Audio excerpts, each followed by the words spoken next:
Bonjour, voici une petite vidéo sur la Ford T. Nous allons voir comment elle se démarre et aussi comment on la conduit. Avant toute chose, ce qui fait la particularité d'une Ford T, c'est sa conduite. Même si on a 3 pédales, un volant, une manette, comme une voiture traditionnelle, elle est un petit peu différente. Il n'y a pas de levier de vitesse. Donc on passe les vitesses avec les pédales. Ça c'est la pédale de première seconde, la pédale de marche arrière, la pédale de frein.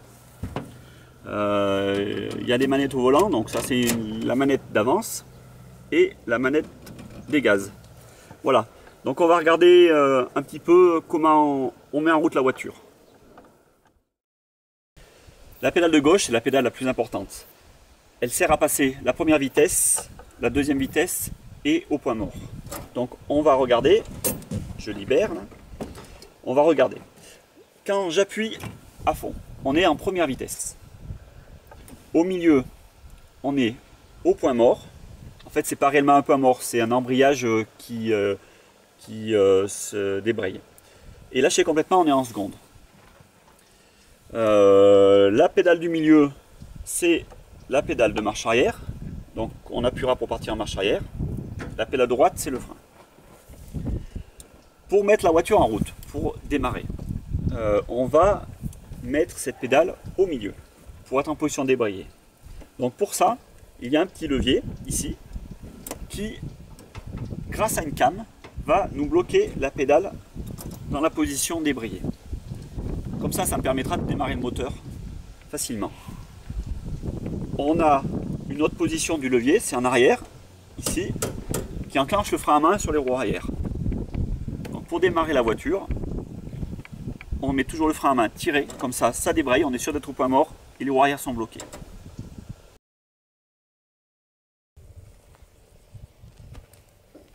Première chose, si le moteur est froid, avant de le mettre en route, on va tourner la manivelle pour amener un petit peu d'essence dans les cylindres, ça facilitera le démarrage. Donc par principe, on fait 3 tours de manivelle. Donc on enclenche, le contact est éteint, on tire la manette du starter et on passe 3 compressions. Voilà. Une première, une deuxième et une troisième. Voilà, maintenant ça facilitera le démarrage et on va aller sur le poste de commande. Ici c'est un modèle de 1922 équipé d'un démarreur. Donc pour procéder au démarrage, je mets un petit peu de gaz, avance à 0. Je vais actionner la clé du côté batterie. J'ai un démarreur au pied qu'on ne voit pas ici mais qui est au niveau de mon talon. Donc j'appuie dessus, la voiture va démarrer. Si besoin, on met un petit coup de starter. Voilà, elle a démarré. J'ai les gaz. Dès qu'elle tourne, on peut mettre de l'avance. Voilà. Et réduire les gaz. C'est parti, on peut les rouler. Donc ici, on est sur un modèle un peu plus ancien puisqu'il date de 1912. Il n'est pas équipé de démarreur. Donc par contre, le procédé est le même que sur les autres. On va vérifier que le levier soit bien tiré à l'arrière, le levier de frein à main, que l'avance, la manette d'avance est en haut, donc à 0, et la manette des gaz qui est ici, on va la positionner à 2-3 crans pour avoir un petit peu de gaz au démarrage. Le contact se fait sur la boîte de trembleur. Alors pour info, la clé de contact sur ce modèle est toute petite. C'est juste un petit axe comme ça qui se met au milieu. Voilà. Hop, je mets la clé de contact et je vais mettre le levier sur la position batterie qui est à droite. Voilà. On entend les trembleurs qui fonctionnent. On peut les démarrer à la manivelle. Donc on vient vers la manivelle et on va démarrer en montant, comme ça. Surtout ne jamais démarrer en descendant. Parce qu'on peut prendre un retour manivelle et se casser le bras. Donc toujours en montant. Donc on cherche le cran et on tire. Et voilà, la voiture est partie. Quand une Ford T n'a pas roulé longtemps, il y a un risque que l'embrayage reste collé. Donc par sécurité, il vaut mieux lever une roue à l'arrière. Une roue qui soit libre. le différentiel fera son rôle et si l'embrayage est collé, ça évitera que la voiture avance toute seule. Donc, faut pas hésiter quand on n'est pas sûr, on lève la voiture, on lève une roue.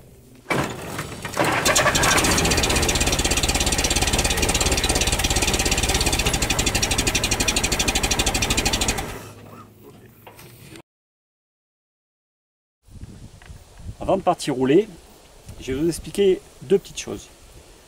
Tout d'abord, la manette de richesse. C'est cette manette ici. Donc, sur un modèle ancien de 1912, il est sur le tablier. Sur des modèles un peu plus récents, il sera derrière le tableau de bord ou sur le tableau de bord sur les derniers modèles. Cette manette, en fait, c'est un pointeau dans le carburateur qui ferme l'arrivée d'essence. Donc on part du principe où quand on est avissé à fond, on coupe complètement l'essence et on dévisse d'un tour et demi. C'est le réglage théorique. En fait, chaque voiture est différente, selon l'altitude, selon plein de conditions, on règle plus ou moins. Il faut l'écouter, c'est au bruit moteur qu'il faut trouver le bon réglage. Ensuite, tout à l'heure je vous ai parlé de la manette des gaz, donc on va utiliser un roulant. Et à gauche, il y a la manette de l'avance. C'est très important l'avance pour rouler dans une Ford T. Quand on met la voiture en route, comme je vous expliquais tout à l'heure, c'est la manette toujours en haut, à 0, toujours au minimum. Après, dès qu'on va se mettre à rouler, on va la mettre à fond ou aux 3/4. Voilà, c'est à peu près équivalent. Toujours, on roule toujours avec la manette au maximum. Sauf quand vous attaquez une descente, ou si vous anticipez un ralentissement, vous mettez la manette à 0. Ça va donner du frein moteur. Voilà. Il y a une autre chose où on peut bouger la manette. Si vous êtes dans une côte un peu longue, vous êtes en seconde, la seconde est en train de ralentir, jusqu'à arriver à presque mourir, le moteur tourne tout doucement, on entend les coups de piston. Plutôt que passer la première et faire ronfler le moteur, on coupe l'avance, on la met à 0 et vous verrez, on retrouve un petit peu de couple et des fois le moteur reprend, ou du moins il tient son régime. Voilà, donc la manette d'avance c'est toujours à fond, sauf en descente, au minimum, ou au moment où on veut récupérer un peu de couple. Voilà, on va partir. Donc une dernière petite chose, alors selon votre Ford T, elle tourne ou sur la batterie ou sur la magnéto. Donc il ne faut pas hésiter, si votre magnéto marche bien, dès que la voiture tourne, on la met sur la magnéto. Voilà, ça permet d'économiser la batterie et la voiture fonctionnera mieux. Voilà, on y va. Donc maintenant on est prêt à partir. Donc comme j'expliquais tout à l'heure, le levier de frein est tiré à fond. Donc il maintient la pédale des vitesses au milieu, en position point mort. Donc la première chose que je vais faire, c'est que je vais mettre mon pied dans la position pour le retenir. Ça va me permettre, je vais quand même tenir le frein au cas où, ça va me permettre de lâcher le levier, le mettre complètement au fond et lâcher au point mort. Voilà, je le tiens.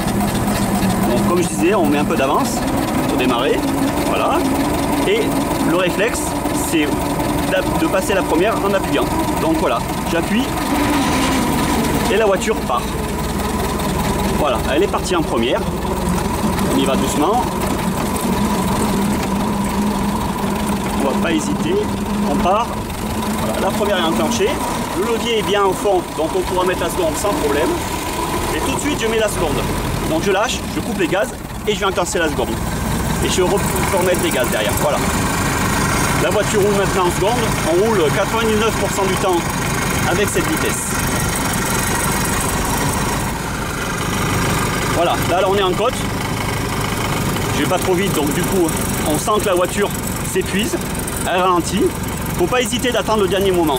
Faut vraiment aller au fond, qu'elle soit vraiment au coup de piston. Alors là je vais enlever un peu d'avance, comme je vous disais, hop, avec un peu d'avance enlevée, elle va en gagner. Ce ne sera pas suffisant, là il y a une petite côte un peu ardue, donc on va être obligé de mettre la première.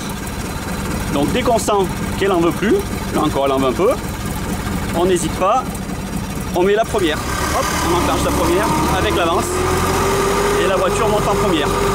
Voilà. À savoir qu'il faut trouver un morceau de plat pour pouvoir réenclencher la seconde.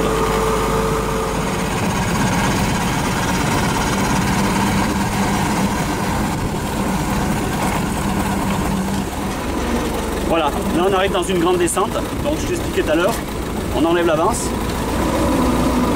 Par contre là, vu que ça descend beaucoup, je reste en première. On va se laisser emballer. Voilà, on la tient en première. Malgré la pente vraiment importante ici, la voiture s'emballe pas, elle tient sa vitesse. Voilà, elle n'est pas très longue, mais ça descend beaucoup. Voilà, j'arrive au fond, je peux remettre de l'avance. Et passer la seconde. Et c'est reparti. Voilà, donc là on roule, on a l'avance. Je touche plus les pédales, j'ai que la manette de gaz. Voilà, et on décide de la voiture. Ça roule tout seul, c'est du plat. Sur une route assez simple. Voilà, ça. Un peu en régime.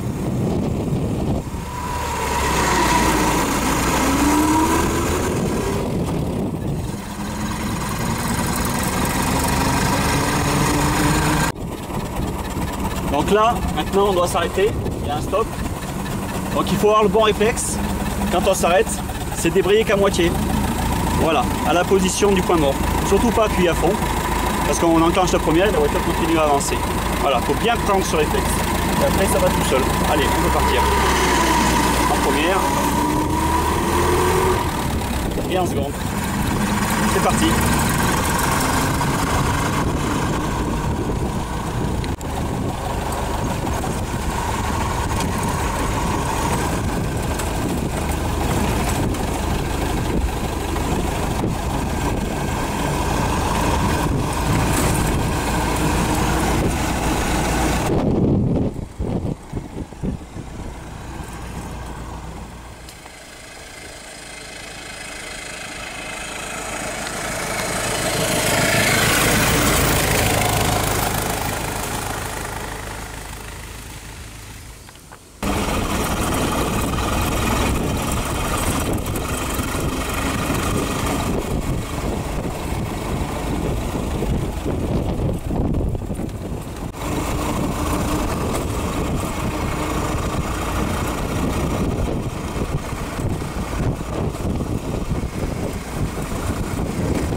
Voilà, donc là on va vouloir s'arrêter.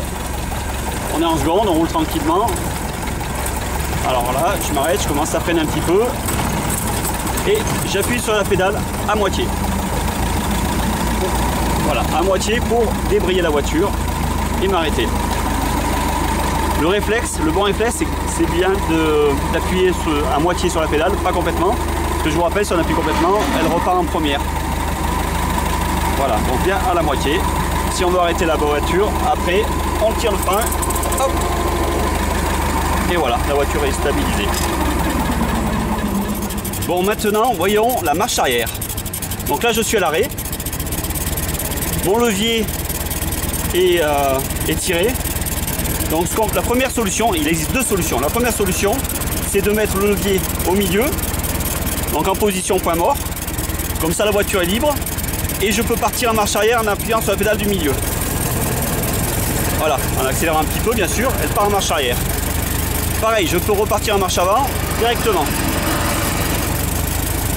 La deuxième solution, quand on roule, et je pense la meilleure, c'est de garder le pied en position point mort et de reculer avec la pointe du deuxième pied. Voilà.